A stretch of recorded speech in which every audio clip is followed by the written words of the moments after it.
جامع بیت القرآن گلبرگ لاہور جو مرکز سے بین المذاہب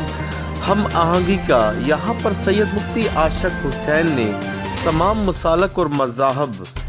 جن میں ہندو، سکھ، پارسی، بہاری، دیوبند، سنی، اہل حدیث، شیعہ اور دیگر مسالک کے لوگوں کو اکٹھا کر کے سانجھا عید ملن پارٹی کا اہتمام کیا، جس کا مقصد پاکستان میں امن و سلامتی کی فضا قائم کرنا ہے۔ تقریب کا آغاز تلاوت قرآن پاک اور دعائیہ تقریب سے کیا گیا۔ یہ اس بیش قیمت تیل کی مانند ہے جو سر پر لگایا گیا اور بہتا ہوا داڑھی پر یعنی ہارون کی داڑھی پر آ گیا، بلکہ اس کے پیراہن کے دامن تک جا پہنچا۔ یا ہرمون کی اوس کی مانند ہے جو سیون کے پہاڑوں پر پڑتی ہے، کیونکہ وہی خداوند نے برکت کا یعنی ہمیشہ کی زندگی کا حکم فرمایا۔ آمین۔ تقریب سے خطاب کرتے ہوئے شرکا نے کہا کہ آج کا یہ عظیم و شان پروگرام حضرت علامہ مفتی سید عاشق حسین صاحب نے پہلے تو 4 مثالوں کو اکٹھا کرتے تھے، لیکن آج مثال قائم کر دی ہے کہ تمام مذاہب کو اکٹھا کر کے یہ پیغام دیا ہے دنیا کو کہ پاکستان میں تمام مذاہب ایک ہیں، ان میں کوئی تفرقہ نہیں، اور پاکستان کی ترقی اور خوشحالی کے لیے ہم ایک ہیں، اور انشاءاللہ وطن عزیز پاکستان کو آگے بڑھانے میں جس طرح مل کے سب نے پاکستان بنایا تھا، انشاءاللہ سب مل کے پاکستان بچائیں گے۔ یہ پہلا سبق ہے کتاب خدا کا، یہ پہلا سبق ہے کتاب خدا کا، یہ مخلوق سائل ہے اللہ خدا کا۔ السلام علیکم، ہمارا غلام حفیظ CFS ہیڈر، joint secretary central Punjab, standing committee کی union Lahore chamber of commerce issues of paper report. میں سب سے پہلے مبارکباد دوں گا مفتی صاحب کو، جنہوں نے اتنا خوبصورت فیصلہ کیا اور پاکستان کے لیے جو وہ کر رہے ہیں سارے مذاہب کو اکٹھا کر کے، اور اکٹھا کرنے کے بعد وہ یہ بھی بتاتے ہیں کہ ہم سب ایک ہیں، اور یہی سب سے بڑی بات ہے کہ ہم کرسچن ہیں، مسلم ہیں، سکھ ہیں یا پارسی ہیں، ہندو ہیں، سب ہم پاکستان کے لیے ایک ہیں۔ اور مولانا مفتی صاحب، میں آپ کو بہت دل کی تھا گہرائیوں سے سلام پیش کرتا ہوں کہ آج آپ نے یہ ایک محفل سجا کے آپ نے پورے پاکستان میں ایک مثال قائم کر دی کہ سارے مذاہب کی اکٹھی عید منانا، یہ پہلے اس طرح نہیں تھا کبھی بھی۔ یہ آپ نے جو مثال قائم کی ہے، امید کرتا ہوں کہ یہ آگے بھی بڑھے اور اسی طرح آپس میں پیار اور محبت اور عزت سے ہم سارے لیول کے اوپر، اس کو ضلعی لیول کے اوپر، اور اس کو ایک سپریم باڈی کے ساتھ اس کو آغاز جو ہے وہ کریں۔ تحصیل لیول کے اوپر اگر آپ اس کو کریں گے تو وہاں جو جب آپ جائیں گے ان لوگوں میں جن کے ساتھ زیادتیاں ہوتی ہیں، خاص طور سے ہمارے ساتھ، اور وہاں وہ تحصیل لیول کے اوپر کوئی بھی کیس بڑھنے سے پہلے وہ تنظیم جو ہے وہ اس کیس کو لے،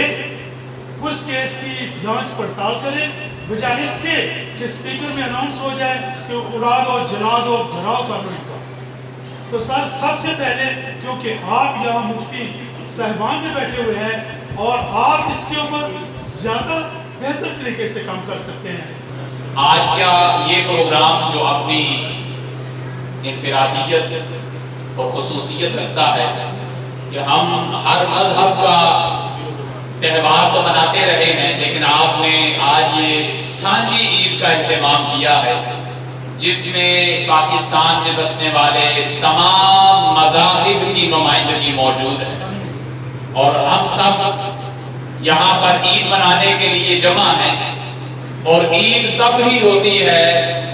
جب جس سے پیار ہو اس کی دید ہو جائے۔ ہم پاکستانی ہیں،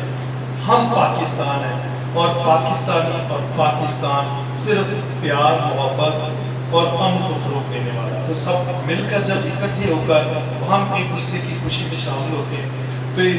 یقیناً یہ اظہار محبت ہے، اور جس کا اظہار ہوتا رہنا چاہیے اور مسلسل ہوتا رہنا چاہیے۔ اس سے دنیا کم ہوتی ہیں، فاصلے کم ہوتے ہیں، اور اتحاد جو ہے وہ پروان چلتا ہے۔ یہ امن کا کارواں اور ایک نئی مثال قائم کر دی ہے تاکہ ہم مل جل کر ایک دوسرے کی عیدیں تہوار مناتے رہیں، خوشیاں بانٹتے رہیں۔ آج کا ساڈا جڑا موضوع ہے، جس طرح میں گل کی عید بھی، وساکھی بھی، ایسٹر بھی، نوروز بھی، اور مفتی عاشق حسین صاحب نے بڑے سوچ سمجھ کے یہ سارے دے خوشیاں جنیاں عیداں گزریاں نے اکٹھیاں کر کے عید ملن پارٹی کی شکل سیاسی سے سارے بیٹھے ہیں۔ حد العزیز شخصیت علامہ پیر سید مفتی عاشق حسین کا سفر آپ نے ریئلی اس میں کوئی شک نہیں ہے، تمام احباب اس بات سے اتفاق کریں گے کہ آج تک کوئی ایسا کام نہیں کر سکا جو اس سید ذات نے کر کے دکھایا ہے، بلکہ واقعتاً ان تمام مذاہب کے احباب کو جمع کیا ہے اور دکھایا ہے میڈیا کے سامنے کہ اگر آدمی کوشش کرے امن کے لیے تو اللہ اس کی ضرور مدد فرماتا ہے۔ دل کی اتھاہ گہرائیوں سے اس کو مبارکباد پیش کرتا ہوں۔ میں یہاں پہ اگر اجازت ہو ایک باولا کلام شیئر کرنا چاہوں گا۔ باولا فرماتے ہیں، اے فرزند انسان، کیا تمہیں معلوم ہے کہ ہم نے تم کو ایک ہی مٹی سے کیوں پیدا کیا؟ اس لیے کہ کوئی شخص کسی دوسرے شخص پر فخر نہ کرے۔ ہر وقت اپنے دل پہ اپنی پیدائش پر غور کرتے رہو۔ تم پر لازم ہے کہ جس طرح ہم نے تم کو ایک ہی چیز سے پیدا کیا ہے، تم بھی ایک شخص کی مانند بن جاؤ۔ گویا کہ تم ایک ہی پاؤں سے چلتے ہو اور ایک ہی منہ سے کھاتے ہو اور ایک ہی زمین پر رہتے ہو، حتیٰ کہ تمہاری ہستیوں سے اور تمہارے اعمال اور افعال سے توحید کی نشانیاں اور انقطاع کے جواہر ظاہر ہوں۔ اے گروہ انوار، تم اس سے نصیحت حاصل کرو تاکہ تم بلند ترین عظمت کے درخت سے خود سی پھل حاصل کر سکو۔ تو برکت نصیب فرمائے، مفتی صاحب کے رزق میں وسعت و برکت نصیب فرمائے۔ میں نے اشارہ کیا تھا، کہتے ہیں کہ اشاروں میں کچھ باتیں اگر دوستوں کو سمجھ آ جائیں۔ میں چودھری محمد ارشد گجر امن کمیٹی چیئرمین لاہور۔ مفتی عاشق صاحب نے بڑا اچھا پروگرام کیا جی، اور یہ سب لوگوں کو اکٹھا کرنا یہ پاکستان کے لیے بھی بہتر ہے۔ آج جامعہ بیت القرآن میں ہمیشہ کی طرح اتحاد ملت کے لیے اور اتحاد امت کے لیے جو پروگرامات ہوتے ہیں ان کا تسلسل تھا۔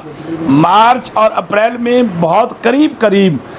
پاکستان میں بسنے والے تمام مذاہب کے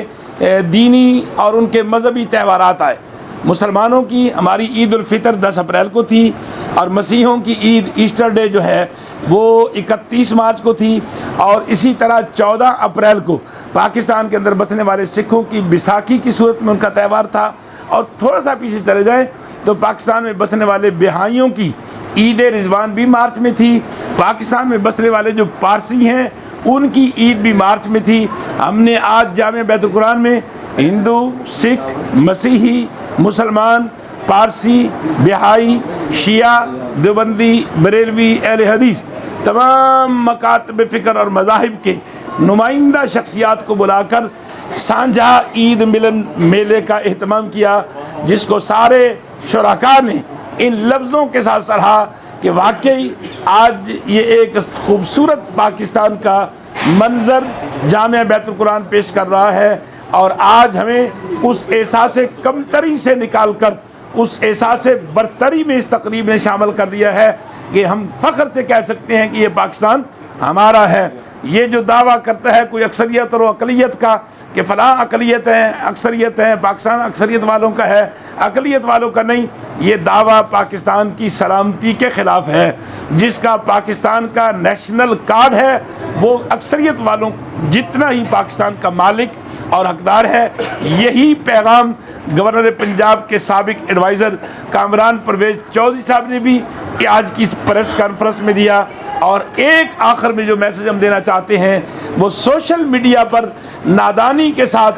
بغیر کسی تحقیق کے ایک خبر کو آگے پھیلانے کی صورت میں جو ملک کی سلامتی کے ذمہ دار اداروں کے خلاف طوفان بدتمیزی بپا کیا جا رہا ہے، یہ خاکم بداہم کہیں ایسا نہ ہو کہ ہم اپنا دفاع اتنا کمزور کر دیں کہ فلسطین کے مظلوموں کی طرح کوئی ہمارا بچانے والا نہ ہو، کشمیریوں کی طرح کوئی ہماری عزت کا پہرا دینے والا نہ ہو۔ خدا کے لیے میری جوان بیٹیوں، میرے جوان بچوں، اپنے مستقبل کو تباہ نہ کرو اور اپنے مستقبل کے محافظ ذمہ دار اداروں کی عزت کا سانجوال بن جاؤ۔ خدا آپ کو عزتیں دے، پاکستان میں آپ کی میری نسلوں کو بھی آزادی نصیب رکھے، آمین والسلام۔ پاکستان زندہ باد، پاک فوج زندہ باد، شہدائے افواج پاکستان زندہ باد۔